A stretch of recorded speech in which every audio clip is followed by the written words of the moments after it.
अस्सलाम वालेकुम नाजरीन।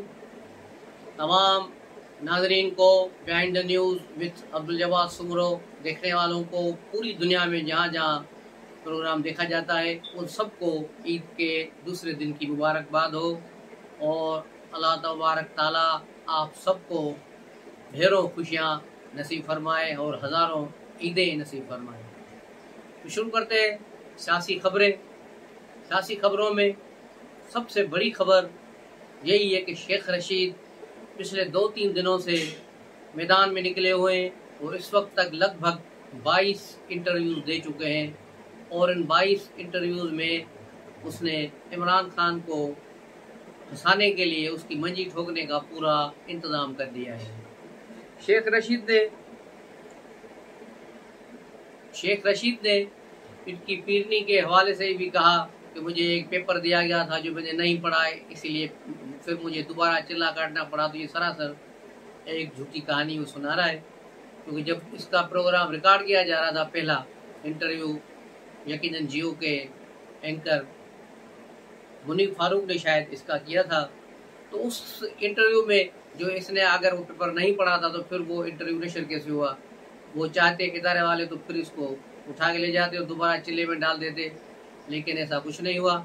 इसका मतलब है वो चीज़ें इसी तरह ही थी जिस तरह इसको दी गई, लेकिन इसने एक झूठ बोला ताकि इसका इमरान खान के पास भरम रहे, लेकिन इमरान खान ही क्या जो किसी पर भरोसा करे।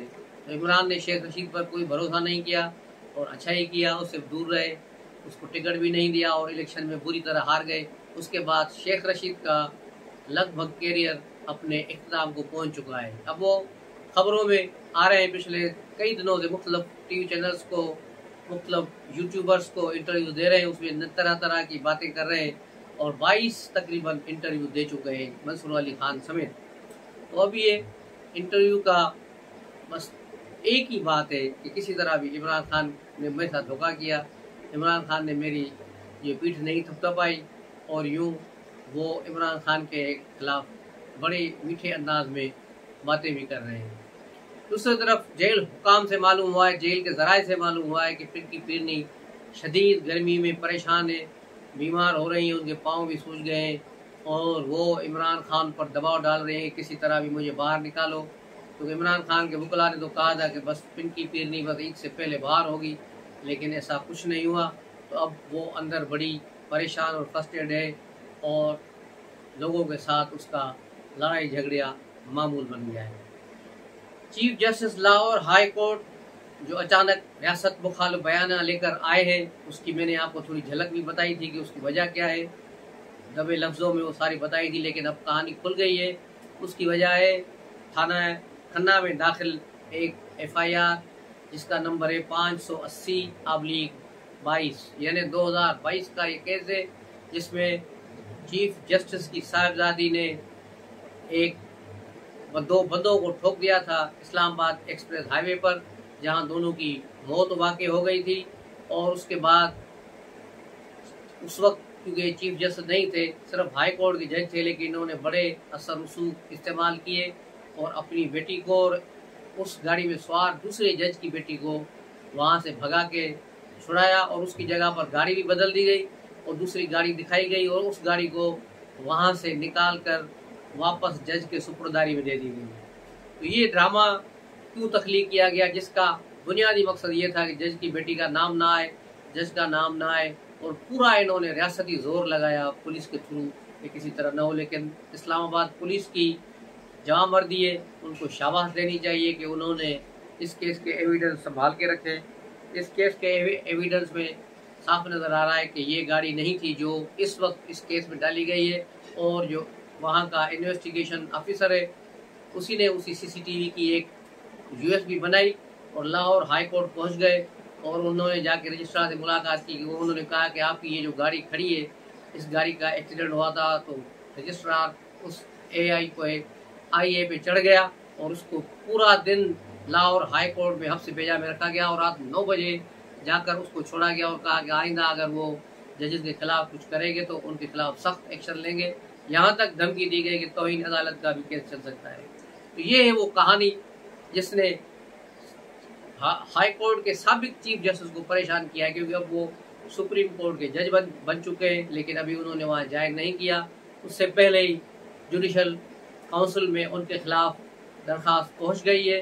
अब देखना है कि कब ये इंसाफ होगा और कब इसकी छुट्टी होगी।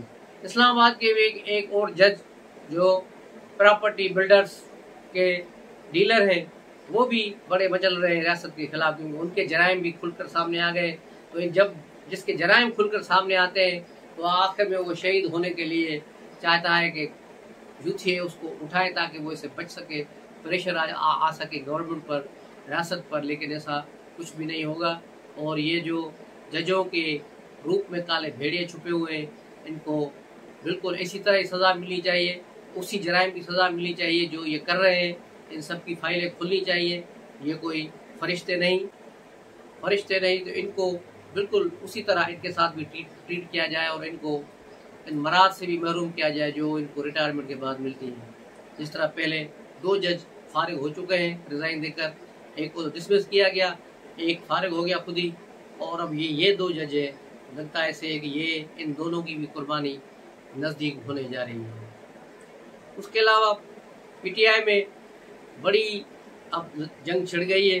पीटीआई के कई रहनुमा अब अली अमीन गंडापुर पर खुलकर इल्ज़ाम लगा रहे हैं कि वो कोर कमांडर पेशावर के आदमी है, ये हमारे आदमी नहीं है, इमरान खान से गलती हो गई है और ये हो गया है। और दूसरी तरफ मरियम वटू ने जो ट्वीट किया था उस पर इमरान खान के खामोश सिपाही आदिल राजा ने लंदन से ट्वीट करके इनकी पीरनी को भी जाहिर कर दिया और कहा कि इमरान खान तो मासूम था, उसने कोई चोरी नहीं की, ये सारे कारनामे पिनकी पीरनी ने किए, तो उसको सज़ा मिलनी चाहिए, इमरान खान को रिहा होना चाहिए। उस पर मरियम वटू ने भी उसको जवाब दिए। ये सारी ट्वीट्स आपको ट्विटर पर मिल जाएंगी, जो अब एक्स अकाउंट कहलाता है, उस पर ये सारी चीज़ें आपको नज़र आएंगी। तो ये लड़ाई इनकी ज़ोरों पर है और पीटीआई के दीगर रहनुमा भी खुलकर एक दूसरे पर इल्ज़ामात लगा रहे हैं। और शेर अफजल मौरत ने भी ओवरसीज़ के कई अफराद का भांडा फोड़ दिया है। उनका भी एक इंटरव्यू आ गया है जिसकी तफसीलात हम अगले व्लॉग में देंगे। तब तक के लिए इजाज़त दीजिए। अस्सलाम वालेकुम।